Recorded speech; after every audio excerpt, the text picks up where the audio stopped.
Hello there, my name's Graham and I'm here today on our Q&A for Crowdfunding for Arts. Thanks very much to everyone who sent in their questions. I've got a list of them here, and if you do have any more questions, do just feel free to ask them as part of this hangout. So I'll get straight into it. First question, really good one. How much do people usually pledge? Great question. On average, on the crowdfunding website, the average pledge is £50. Obviously, this is a little higher if you're offering a reward in return for someone's pledge versus, let's say, a donation. Normally, I guess donations come in around about £10, £20, that sort of figure.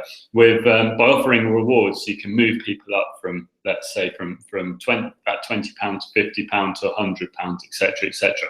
Giving people something back in return for their pledge towards your project.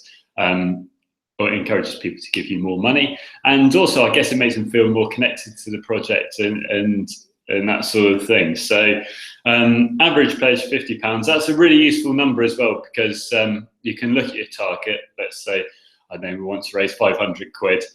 If you know the average pledge is £50, then that means 10 people have got a pledge on your project in order for you to hit your target. So you can use that bit of maths to work out how many people you need to talk to, how many people you need to get to pledge on your project, and that will, you can then link that into your network and whether you think that's realistic, whether you think that's achievable, that sort of stuff.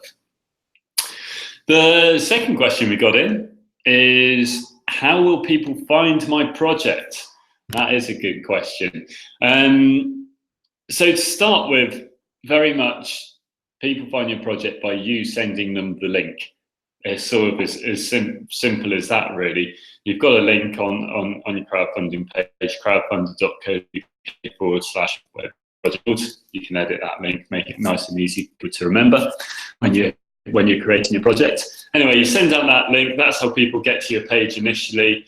Hopefully they go on and pledge. You know, probably you've told them about it, warmed them up, said, hey guys, this is coming. I'm going to send you an email and I want you to be first to pledge on my crowdfunding project.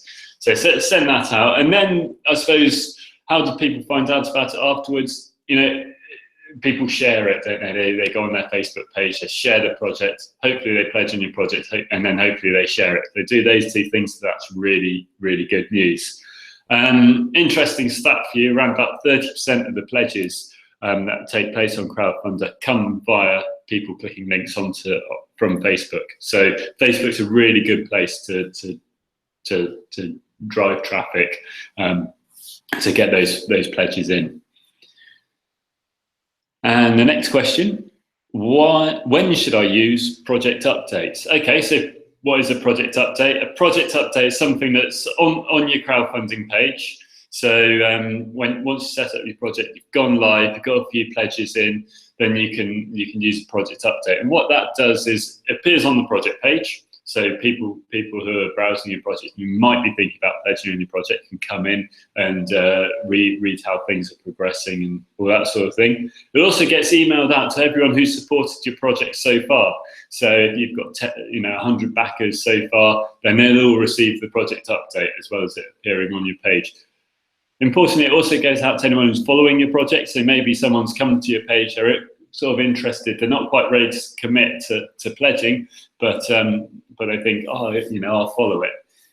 They'll get the email as well. So really good way to re-engage those people and get them to come back, particularly towards the end of your project, last chance, all that sort of stuff. It really can work to push someone who was interested, push them into pledging on your project. Another really useful thing with project updates as well is all those people who've supported your project, who pledged on your project, you can get them to share your project. So in a project update, they're already on board, they're coming on your crowdfunding journey with you. Ask them to help a little bit more. Thanks for your pledge, but please could you share this with your friends? Perhaps give them an image that they can share on their Facebook page, or some copy for an email, that sort of thing. Next question, how long should I put my how long should my project be live for? Okay, good question. I get asked this quite a lot. On average, projects are normally live for about 28 days on Crowdfunder. You can go longer, you can go shorter. We've had projects run for a week, we've had projects run for sort of a couple of months. Crowdfunding's hard work. It takes a lot of energy, a lot, going out, speaking to people, getting them to come on your project. So, don't extend that period of time too long. Make it sort of easy for yourself. Also, having a shorter campaign adds in that element of, I've got to do it now. I can't come and look at the project, go away for a week, come back, go away, come back. It's closing in 28 days. I've got a week left to raise this money. You need to pledge right now. So having that deadline really helps with that sort of thing. So I'd say 28 days is a good amount of time to run your campaign. Both for you and for getting the pledges on the board and inspiring people. Is there a fee for using Crowdfunder? Yep, that's how we exist. So Crowdfunder is very simple.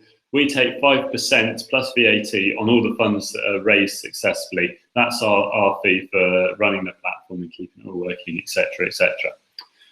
There's also some other fees to think about when you're setting up your campaign and working out your targets and all that sort of thing.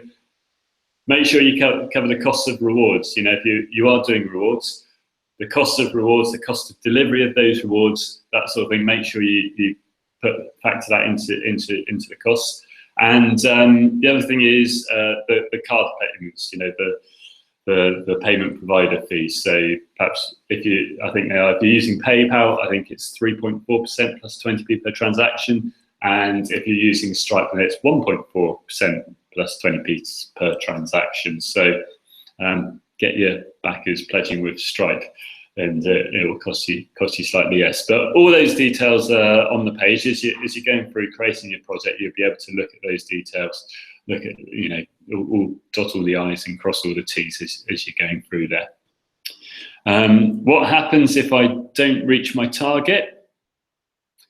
Okay, so there's two ways to raise funds on Crowdfunder. You can use the all or nothing method, which means that if you don't hit your target, you don't get any money, the project doesn't happen, you don't have to fill any rewards, that sort of thing. Or you get the keep what you raise or flexi funding way of fundraising. That means whatever you raise, that money will go to you. You can fulfill your rewards. You can make the project happen, and you're comfortable with that. Generally, what happens is more sort of charity type projects use the keep what you raise method, and I suppose more businessy type projects use the all or nothing. I really like the all or nothing method of crowdfunding. I think it sends a really strong message to your supporters. It sort of says, if you want this to happen, you've got to help us achieve this target.